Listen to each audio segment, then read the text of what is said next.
Ramadan. Mugi-mugi kita sedaya pikantuk syafaate Kanjeng Nabi, pikantuk berkah Maulid, mangke panggih melih badha riyadi insyaallah. Makaten Bapak Ibu, monggo kita midhengetaken tausiah utawi mauidhah hasanah saking Habib Abu Bakar bin Farid Al-Mutahhar. Beliau adikipun utawi rayinipun Habib Muhammad bin Farid. Beliau masih sangat muda, luar biasa, masih sangat muda sekali, tapi sudah berkiprah dakwah kesana kesini. Mugi-mugi kula lan panjenengan katut kabeh dadi wong apik. Gandulan jubahe sarunge para habaib insyaallah katut mambu wangi. Ngoten nggih. Aja kumpul karo bakul lareng ku melu ireng. Kumpul karo bakul parfum insyaallah melu wangi. Kumpul kali para habaib, para ulama insyaallah mambu kiai. Ngoten nggih. Sing penting aja kiai mambu ngono. Dumateng panjenenganipun Al Habib Abu Bakar bin Farid kawula sumanggaken wekdalipun 25 menit bib. Makaten Allahumma shalli ala Muhammad.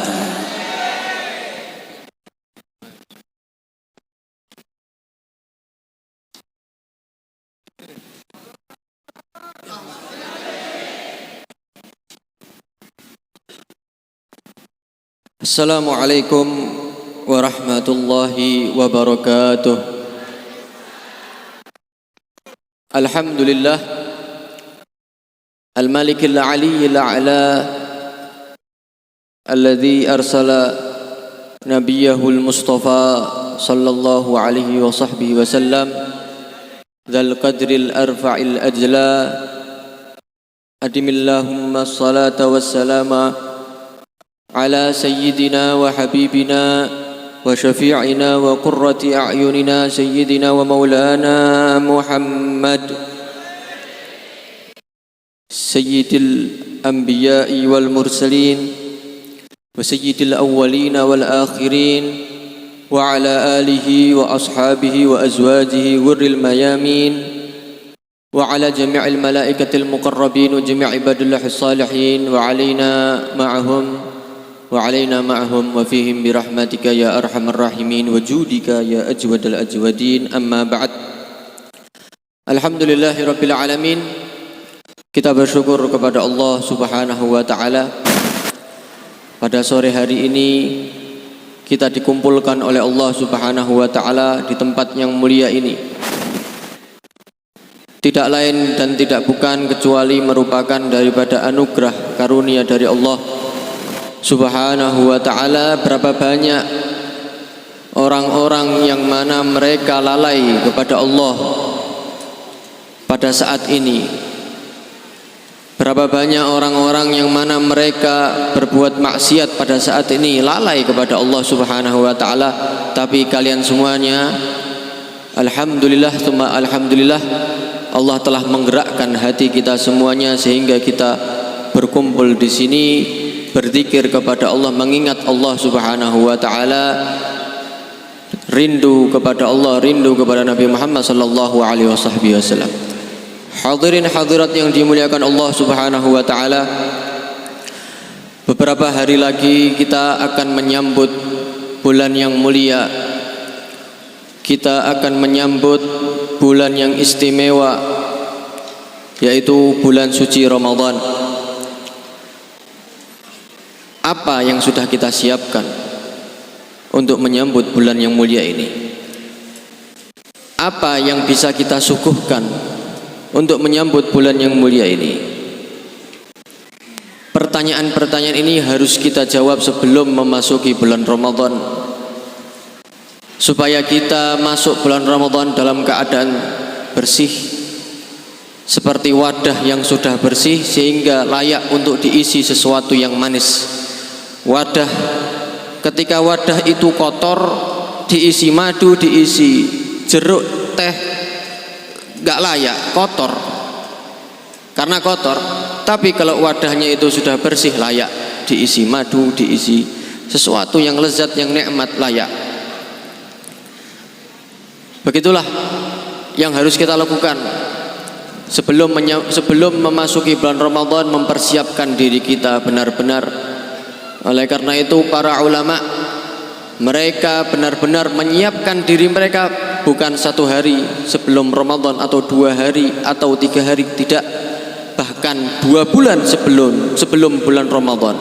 Dimulai bulan Rajab, kemudian bulan Sya'ban, mereka mempersiapkan diri. Bulan Rajab seperti yang mungkin sering kita dengar, bulan Rajab adalah bulannya Allah, bulan menanam bibit apa? Taubah, bibit istighfar kepada Allah Subhanahu wa taala. Bulan Sya'ban mengairi dengan salawat pada bulan yang mulia ini, mengairi dengan salawat kepada Nabi Muhammad, kerinduan kepada Nabi Muhammad sallallahu alaihi wasallam. Di bulan Ramadan tinggal kita tunggu hasilnya. Apa yang kita dapatkan setelah kita mempersiapkan diri? 3 hal: rahmat Allah, ampunan Allah, dan juga terbebas dari api neraka Allah Subhanahu wa ta'ala. Sehingga mereka mempersiapkan diri sebelum bulan Ramadan jauh hari. Kenapa? Karena mereka menganggap bulan Ramadan itu bukan bulan yang biasa. Mereka menganggap ini adalah tamu yang sangat istimewa, tamu spesial, harus dimuliakan, harus diagungkan. Ketika kita diberitahu bahwa akan datang ke rumah kita seorang yang mulia di mata kita, seorang raja kah, pejabat, atau orang-orang yang mulia di mata kita, kita mempersiapkan diri. Apa kita siapkan? Apa yang harus kita lakukan? Apa yang harus kita suguhkan? Makanan kita suguhkan, kita siapkan makanan, kita pikirkan, terkadang dipikirkan dalam-dalam, apakah ini pantas untuk disuguhkan. Bahkan tidak cukup 1 hari, berhari-hari sebelum itu mempersiapkan untuk memuliakan tamu spesial ini. Tapi ini bukan sembarangan tamu. Bulan Ramadan ini tamu yang sangat istimewa, harus kita muliakan, harus kita hormati, harus kita agungkan. Maka jangan sampai kita masuk bulan Ramadan kita sia-siakan, justru malah kita usir tamu ini. Wal'iyadzubillah. Adab yang sangat besar Allah berikan kepada orang yang menyia-nyiakan bulan Ramadan, yang mengusir tamu yang istimewa ini. Sebaliknya, orang yang dia memuliakan tamu yang istimewa ini akan mendapatkan keberkahan demi keberkahan, rahmat demi rahmat Allah Subhanahu wa ta'ala. Diceritakan ada seorang Yahudi. Orang Yahudi bukan orang Islam, punya anak. Anaknya ini masih kecil, setiap harinya biasa main, karena masih kecil, waktunya main sama anak-anak, main sama teman-temannya yang muslim. Waktu bulan Ramadan, waktu datang bulan Ramadan, ini teman-temannya muslim ini sedang puasa, tapi ini kan orang Yahudi, sehingga akhirnya ini kemudian anaknya ini main sama teman-temannya, yang mana teman-temannya ini muslim sedang puasa, dia makan di hadapan mereka. Pada saat itu konangan bapaknya, ya, dilihat sama bapaknya. Selesai kemudian dipanggil anak tersebut, dimarahi, dinasihati, sangat luar biasa. Wahai anakku, tahukah kamu teman-temanmu ini adalah orang muslim. Mereka pada bulan yang mulia, pada bulan ini mereka ada kewajiban puasa. Jangan kamu makan di hadapan mereka, membuat mereka ingin untuk makan. Jangan, hormati mereka. Apa yang terjadi? Kemudian selang beberapa hari, ini bapaknya ini yang menasihati anaknya ini meninggal dunia. Banyak orang-orang menyangka ini orang Yahudi sudah. Ya orang Yahudi, ya dikuburkannya ya seperti orang Yahudi sudah. Sampai kemudian ada seorang ulama, seorang wali tidur bermimpi. Di dalam mimpinya ketemu sama bapak ini, bapak Yahudi ini. Ngelihat bapak Yahudi ini, orang Yahudi ini tenang, nikmat. Di mana? Di surganya Allah Subhanahu wa ta'ala. Kaget, heran. Loh, ini orang Yahudi kok masuk surga ini? Padahal untuk masuk surga harus punya kunci. Kita kalau masuk rumah harus punya kunci pintu. kunci untuk masuk pintu surga adalah iman, beriman. Ini orang wali ini, dia menyangka ini orang Yahudi kok bisa masuk surga ini. Tanya, penasaran, tanya sama orang tersebut. Saya ingin bertanya, bukankah kamu di dunia itu adalah orang Yahudi, bukan orang Muslim? Bagaimana kamu bisa mendapatkan nikmat yang sangat luar biasa ini? Masuk ke dalam surganya Allah. Dijawab, iya, memang benar. Pada awalnya saya memang Yahudi, belum mendapatkan hidayah dari Allah. Akan tetapi berkat saya memberikan nasihat kepada anak saya yang makan di hadapan orang Muslim, berkat saya memuliakan, berarti kan ini kan memuliakan kan. Ini orang Yahudi memuliakan bulan Ramadan. Ya, malu kita orang Muslim tapi nggak memuliakan bulan Ramadan, malah justru orang Yahudi yang memuliakan. Orang Yahudi memuliakan bulan Ramadan. Berkat ini Allah Subhanahu wa taala memberikan aku hidayah sehingga aku meninggal dalam keadaan iman. Memang orang-orang pada nggak tahu kalau dia sudah beriman, nggak ada yang tahu karena iman kaitannya dengan hati, hanya Allah yang tahu. Ini sedikit daripada kemuliaan bagi orang yang memuliakan bulan Ramadan. Ini orang Yahudi memuliakan bulan Ramadan. Bagaimana dengan orang Muslim? Bagaimana dengan orang yang di dalam hatinya ada iman, ada Islam, ada Rasulullah di dalam hatinya sallallahu alaihi wasallam? Betapa banyak yang petunjuk rahmat yang Allah berikan kepadanya, sangat luar biasa. Dan juga bulan yang mulia ini, bulan Ramadan ini, para salaf kita itu benar-benar mereka menggunakan kesempatan emas, menggunakan kesempatan ini dengan benar-benar. Istilah seperti kesempatan emas. 30 hari digunakan dengan semaksimal mungkin. Bahkan kenapa? Karena mereka tahu ini Allah Subhanahu wa taala sedang menurunkan rahmatnya yang begitu besar yang tidak Allah turunkan di bulan yang lainnya. Rahmat, ampunan, semuanya diturunkan oleh Allah Subhanahu wa taala. Gambarnya seperti kalau corone kita biasanya seperti orang kaya raya sedang mengumumkan misalkan. Ya, misalkan orang kaya raya sedang mengumumkan bahwa saya akan membagi uang sebanyak 1 M misalkan bagi siapapun yang mau. Di mana? Di depan masjid Kauman misalkan. Diumumkan kapan? Besok misalkan. Besok pagi. Semua pada datang. Semua pada datang. Usaha untuk mendapatkannya. Bukan hanya di Semarang, di luar Semarang pun akan datang. Kenapa? Untuk mendapatkan uang tersebut. Tapi ini bukan sekedar uang. Uang ini suatu hal yang fana, kenikmatan yang sementara, kenikmatan yang sementara. Ini bukan uang. Ini kenikmatan yang abadi, pahala, rahmat, ampunan, keberkahan, keridhaan Allah, kenikmatan yang abadi. Bagaimana? Makanya berapa banyak Allah katakan di dalam Al-Quran, walakinna aktsarun nasi la ya'lamun la ya'qilun. Kenapa? Karena manusia itu diberikan akal. Dia berpikir, dia tahu, semua orang tahu, bahkan orang kafir pun tahu bahwa dia bakal meninggal dunia. Siapa yang enggak akan merasakan kematian? Semua akan meninggal dunia. Apa yang dia miliki dari jabatan, dari kekuasaan, dari harta, semuanya ditinggalkan. Akan tapi kehidupan setelah itu yang kehidupan abadi. Setelah kematian adalah kehidupan abadi, ditentukan oleh kehidupan dunia. Apa yang dilakukan di dunia akan menentukan nanti setelah kematian. Begitulah banyak dari manusia lalai, dilalaikan oleh hawa nafsu, dilalaikan oleh setan. Al-Habib Abdullah bin Husain bin Tahir, beliau sebelum masuk bulan Ramadan dikumpulkan anak-anaknya, suruh datang semuanya, sepupunya, anaknya, istrinya, ponakannya, semuanya kumpulkan jadi satu. Apa? Bukan mau dikasih uang, enggak, bukan mau dikasih uang. Ditanya satu-satu, anakku, apa yang mau kamu lakukan di bulan Ramadan? Apa? Tanya satu-satu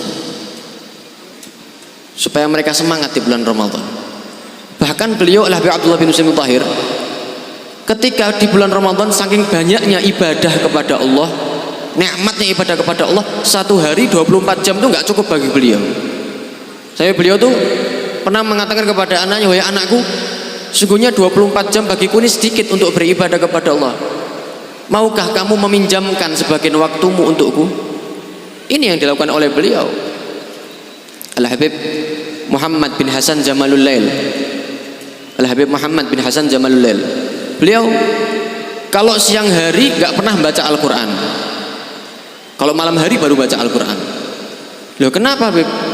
Bukankah beliau seorang wali, kok nggak pernah baca Al-Quran kalau di siang hari? Beda, jangan ditiru, tapi beda levelnya. Kenapa alasannya? Alasannya karena beliau sudah merasakan kenikmatan di dalam ibadah. Hobinya ibadah, hawa nafsunya sudah terbunuh, sehingga nggak ada hawa nafsu, nikmat. Seperti seorang yang dia hobinya misalkan main bola. Ketika main bola dia merasakan kenikmatan. Luka misalkan, ya terjatuh atau di sliding misalkan luka, nggak terasa ketika main bola, kan seperti itu. Kenapa? Karena sedang nikmatnya. Nanti setelah main bola baru terasa sakitnya, kan seperti itu. Ini beliau sudah merasakan kenikmatan dalam ibadah. Sampai saking nikmat yang beliau rasakan, beliau ketika membaca Al-Quran itu sampai merasakan manis di lidahnya seperti madu. Itu yang beliau khawatirkan, takut membatalkan sholat. Makanya bacanya di malam hari. Bacanya di malam hari. Lah kalau kita jangankan terasa manis, Al-Quran saja nggak pernah dipegang, kan seperti itu. Nah, dipegang kalau di bulan Ramadan saja. Selain itu ditaruh di lemari. Dan penting bagi kita untuk meniru mereka, orang-orang yang mulia. Sampai kapan kita seperti ini? Sampai kapan kita seperti ini? Semakin tambah umur kita, semakin dekat ajal kita. Sudah dipastikan itu. Semakin dekat ajal kita, tidak bisa dipungkiri. Oleh karena itu orang yang sudah berumur 40 tahun itu dia harus benar-benar lebih istilahnya mempersiapkan diri, dianjurkan untuk mempersiapkan diri. Setelah ini sudah danger istilahnya, ya seperti itu, melebihi daripada orang-orang yang masih muda. Ini yang harus diperhatikan, jangan sampai kita meninggal dalam keadaan tidak baik. Gunakanlah khususnya pada bulan yang mulia ini dikatakan oleh para ulama bahwa betapa banyak orang-orang yang diangkat menjadi wali pada bulan Ramadan. Pada bulan Ramadan. Kematian itu pasti terjadi. Sekuat apapun orang itu pasti terjadi kematian. Tidak mungkin tidak terjadi. Maka diceritakan zaman Nabi Sulaiman alaihissalam. Pernah zaman Nabi Sulaiman ada orang, ketika Nabi Sulaiman sedang berkumpul dengan teman-temannya, dengan sahabat-sahabatnya, ada orang mendatangi beliau. Ya. Di pojok sana, di pojok ada orang yang sedang memandang mereka berdua, Nabi Sulaiman dengan temannya ini yang ada di hadapannya, dengan pandangan yang sinis, ya. Akhirnya Nabi Sulaiman kemudian mengatakan kepada orang ini. Nabi Sulaiman tahu karena seorang nabi. Itu malaikat Israel itu. Itu di belakang itu malaikat Israel itu. Mungkin mau menyabut nyawa kamu. Akhirnya ini temannya kemudian ketakutan. Ya, akhirnya apa? Ya, wahai Nabi, tolong, saya minta tolong. Apa? Bawa saya ke India.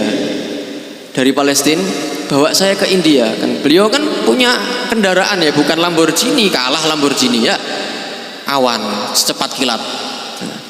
Bawa saya ke India. Dibawa sama Nabi Sulaiman, kemudian dikabulkan permintaannya. Dibawa, sudah selesai. 3 hari kemudian datang lagi malaikat Israel ini menemui Nabi Sulaiman.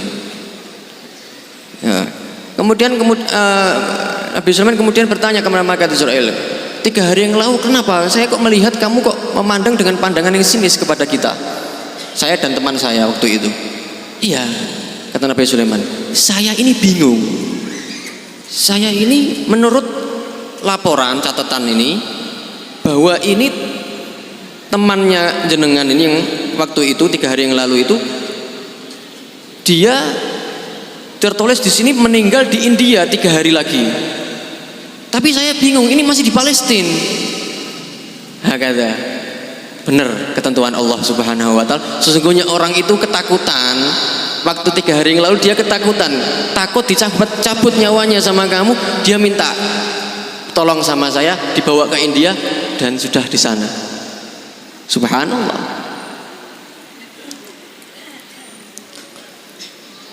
Begitulah, pasti terjadi kematian. Pernah juga diceritakan cerita yang lain. Di zaman Nabi, sebagian Nabi dari Bani Israel, pernah ada seorang yang kaya raya. Orang kaya raya ini bertemu dengan Nabi di zamannya. Kemudian Nabi tersebut kemudian mengatakan kepada orang tersebut bahwa sesungguhnya kamu itu bakal mati disebabkan karena duri. Karena apa? Duri. Kamu bakal mati disebabkan karena duri. Ini Nabi, soalnya Nabi. Paham? Lebih paham. Saya nggak tahu kapan, pokoknya kamu matinya sebabnya karena duri. Duri yang menjadi penyebab kematian kamu. Akhirnya orang ini selain dia ketakutan. Apa yang terjadi? Ini orang kaya raya ini buat istana. Istana yang megah, yang kokoh. Nggak boleh ada yang masuk ke kamarnya kecuali harus diperiksa dulu. Dia bawa duri nggak? Kalau sama pistol masih berani dia, tapi sama duri nggak berani. Ya, khawatir luar biasa. Ya, kehidupannya akhirnya dia ketakutan luar biasa. Takut dengan duri. Pada akhirnya orang ini suka sama kambing. Orang ini suka sama kambing. Dia melihat dari jendela, kan dia di atas, di istana yang paling atas. Melihat dari jendela ada orang bawa kambing. Disuruh pelayannya disuruh manggil orang tersebut, ingin membeli kambingnya. Bawa ke atas, dilihat. Ini kambing kamu mau jual berapa? Nah, kata pembelinya, yang mana? Yang ini dipegang, buntutnya dipegang. Ternyata di buntutnya ada durinya. Akhirnya dia kemudian beberapa saat kemudian meninggal dunia. Teriak begitu biasa sampai akhirnya kemudian meninggal dunia. Lihat bagaimana. Yang minta siapa? Yang minta kematian ini siapa? Dia sendiri. Sama seperti orang yang awal tadi. Yang minta siapa? Dia sendiri. Begitulah ketentuan Allah. Pasti terjadi kematian. Kematian pasti terjadi. Ya, bagaimana kita benar-benar meningkatkan ketakwaan kita untuk menyambut bulan Ramadan ini. Gunakan dengan sebaik mungkin bulan Ramadan ini. Ibadah, tarawih jangan ditinggalkan. Tarawih jangan ditinggalkan. Begitu juga sholat witir. Jangan ditinggalkan. Ada tarawih kan ya, Ustaz di sini ya. Nah, tarawih jangan ditinggalkan tarawih. 20 rakaat sama 3 rakaat witir. Itu minimal seperti itu. Minimal, jangan ditinggalkan. Lebih-lebih lagi juga membaca Al-Quran. Minimal sehari 1 juz. Itu sudah minimal. Kurang dari itu nggak boleh. Minimal 1 juz. Artinya benar-benar kalian gunakan ini kesempatan emas ini. Seakan-akan bulan Ramadan itu seperti orang yang pemain bola, penyerang yang bolanya sudah ada di depan gawang. Sudah ketok gawang, depan gawang. Kiper sudah dilewati sudah. Ini bola sudah di depan gawang, tinggal diapakan? Tinggal dia menggerakkan kakinya, usaha istilahnya, ikhtiar. Dah, terciptalah gol, hasil. Ibarat gawang ini seperti keridhaan Allah, seperti surganya Allah. Tinggal apa? Bukan diam kita. Kalau kita diam, diambil sama kiper bolanya. Usaha, bergegas, tendang itu bola. Cari itu kebaikan di bulan Ramadan, keberkahan bulan Ramadan dengan ibadah kepada Allah, sehingga akan terhasil tercipta gol, tercipta keridhaan Allah, rahmat Allah, ampunan Allah, dan terbebas dari api neraka. Kata Rasulullah, bulan Ramadan itu awaluhu rahmah, awsatuhu maghfirah, wa akhiruhu aitkum minan nar. Bulan Ramadan itu awalnya 10 pertama itu isinya rahmat Allah. Rahmat, kata Habib Abdullah Al-Haddad, satu rahmat yang Allah turunkan kepada seluruh makhluknya, manusia, jin, hewan, semuanya, itu sudah cukup. Sudah cukup.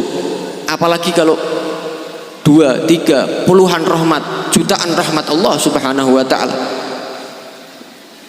Pertengahan bulan Ramadan isinya adalah ampunan Allah.